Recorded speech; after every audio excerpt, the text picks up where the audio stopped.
இன்றைய அமர்வில் அனைவருக்கும் வணக்கம்.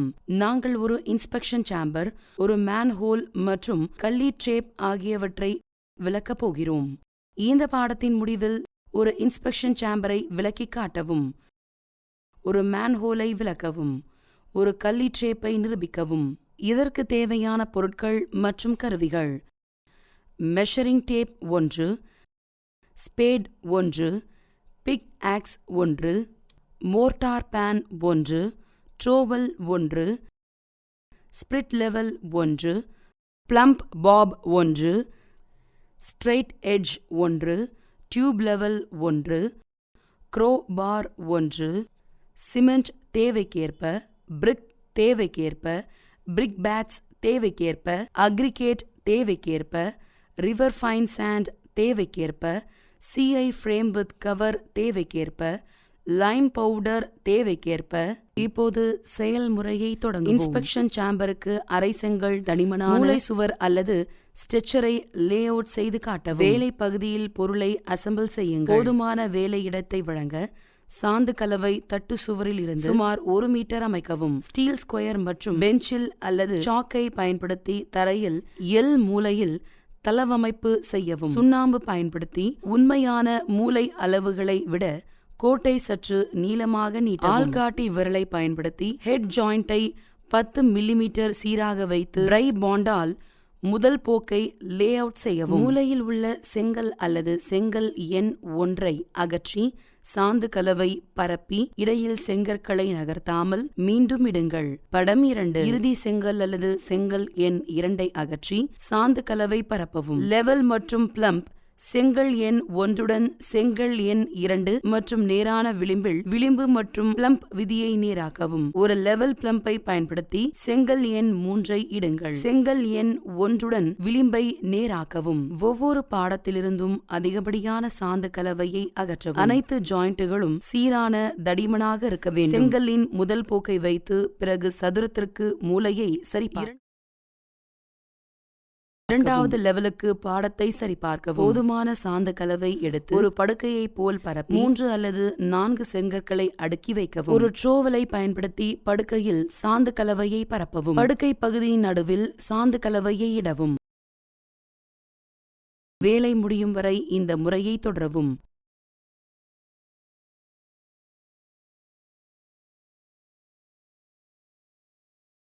சுவரின் வெளிப்புற மற்றும் உள் மேற்பரப்பிலிருந்து அதிகப்படியான சிமெண்ட் சாந்து கலவையை அகற்றவும். மூலையில் செங்கல் இடுங்கள். அதை இடத்தில் தட்ட ட்ரோவலை பயன்படுத்தவும்.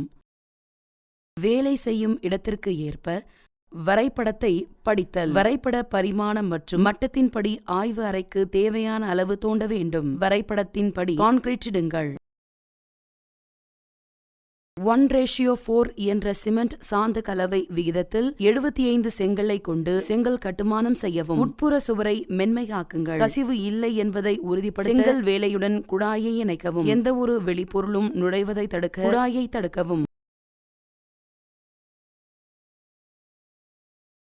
உட்புற சுவர்களில் 12 மில்லிமீட்டர் தடிமன் கொண்ட சிமெண்ட் பிளாஸ்டர் 1, கரடு முரடான மணல் 3 கொண்டு பூசவும். சிமெண்ட் கான்கிரீட் 1:2:4 அக்ரிகேட் 20 மில்லிமீட்டர் சாதாரண அளவுடன் சேனல் மற்றும் பெஞ்சிங் வழங்கவும். சிமெண்ட் கொண்டு மென்மையாக்கவும். சேனல் மற்றும் பெஞ்சிங்கின் ஆழம் வரைபடத்தின்படி இருக்க வேண்டும்.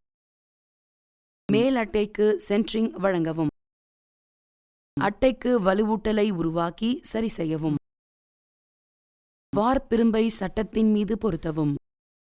மேல் அட்டையை சரி செய்யவும். சென்டரிங்கை அகற்றவும். நமது அடுத்த பணி ஒரு கள்ளி அறை கட்டுவது. குறிக்கோள்கள்: பயிற்சியின் முடிவில் நீங்கள் பகுதியை வரைந்து படித்து குறியிடவும். தேவையான அளவு தோண்டி சிமெண்ட் கான்கிரீட் போடுங்கள். கள்ளி பொறி சுவர் வழங்குவதை நிறுவவும். சுவர் பூச்சு சிஐ லைட் டியூட்டி கவரை சரி செய்யவும். பரிமாணங்கள் மற்றும் லெவலின்படி கள்ளி பொறிக்கு தேவையான அளவு தோண்டவும். வரைபடத்தின்படி கான்கிரீட் போடுங்கள். கள்ளி பொறியின் தரத்தை சரிபார்க்கவும். கள்ளி பொறியை மட்டத்தில் வைக்கவும். கள்ளி அவுட்லெட்டை கிளை வடிகாலுடன் இணைக்கவும். வாய்க்கால் மற்றும் கிளை வடிகால் சோதிக்கவும். படுக்கை கான்கிரீட்டின் மேலிருந்து தரைமட்டம் வரை வட்ட வடிவ வாய்க்கால் பொறிக்குள் 1.15 மில்லிமீட்டர் தடிமன் கொண்ட 300x300 மில்லிமீட்டர் தடிமன் கொண்ட செங்கல் கொத்து அறை கட்டவும். அறை சுவர்கள் மற்றும் பொறிகளுக்கு இடையே உள்ள இடைவெளியை சிமெண்ட் கான்கிரீட் கொண்டு நிரப்பவும். அறையின் மேல் பகுதியை பொறியின் மேல் மட்டத்திற்கு மேலே சிமெண்ட் சாந்து கலவை விகிதம் 1:3 உடன் பூசவும். சுத்தமான சிமெண்டின் மிதக்கும் கோட் கொண்டு பிளாஸ்டர் பகுதியை முடிக்கவும். கிராட்டிங்கை நோக்கி சாய்வாக அறையின் மூலைகளையும் அடிப்பகுதியையும் வட்டமிடவும். சிமெண்ட் கான்கிரீட் விகிதம் 1:2:4 உடன் செங்கல் கொத்து மேல் 300x300 CI தரப்படுதலை சரிசெய்யவும். கான்கிரீட்டை மென்மையாக்கவும். மூடியின் முடிக்கப்பட்ட மேல்நிலை தரைமட்டத்திலிருந்து சுமார் 4 சென்டிமீட்டர் கீழே இருக்கும். குள்ளி மற்றும் பிரான்ச் கிரெயின்கள் வெளியேறும் வழியின் வழியாக செல்ல உள்ளதா என்று சரிபார்க்கவும். அவ்வப்போது குள்ளி ட்ரேப்பை சுத்தம் செய்ய வேண்டும். ஒரு மேன்ஹோல் கட்டுமானம்.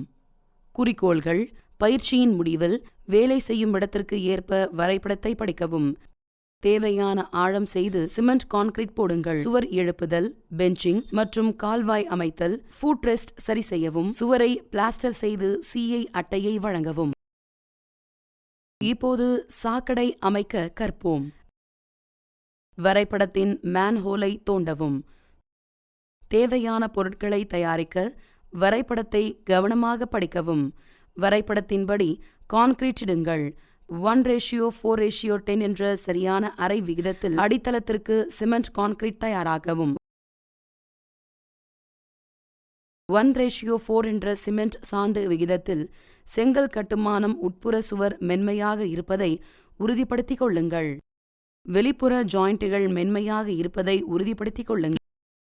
லேஸ் ஜாயிண்ட் மற்றும் செங்கல் ஒர்க் ஆகியவை கசிவு ஏற்படாதவாறு இருப்பதை உறுதி செய்யவும். வெளிப்பொருள் நுழைவதை தடுக்க குழாயை தடுக்கவும். உட்புற சுவர்கள் 12 மில்லிமீட்டர் தடிமன் கொண்ட சிமெண்ட் பிளாஸ்டரால் பூசவும். அங்கு சிமெண்ட் மற்றும் கரடுமுரடான விகிதம் 1:3 ஆகும். 1:2:4 என்ற சிமெண்ட் கான்கிரீட் விகிதத்துடன் ஒரு சிமெண்ட் 2 கோர்ஸ் மணல் 4 கல் மொத்தம் 20 மில்லிமீட்டர். வழவழப்பான தன்மையை உறுதிப்படுத்த நேர்த்தியான சிமெண்டை பயன்படுத்தவும். சேனலின் ஆழம் வரைபடத்தின்படி இருக்க வேண்டும். அறையில் சரியான பெஞ்சிங் அமைக்க வேண்டும். 1:3:6 என்ற விகிதத்தில் சிமெண்ட் கான்கிரீட்டை பயன்படுத்தி 20x20x10 சென்டிமீட்டர் சிமெண்ட் கான்கிரீட் தொகுதியில் MS கால் தாங்கிகள் பதிக்கப்படுகின்றன.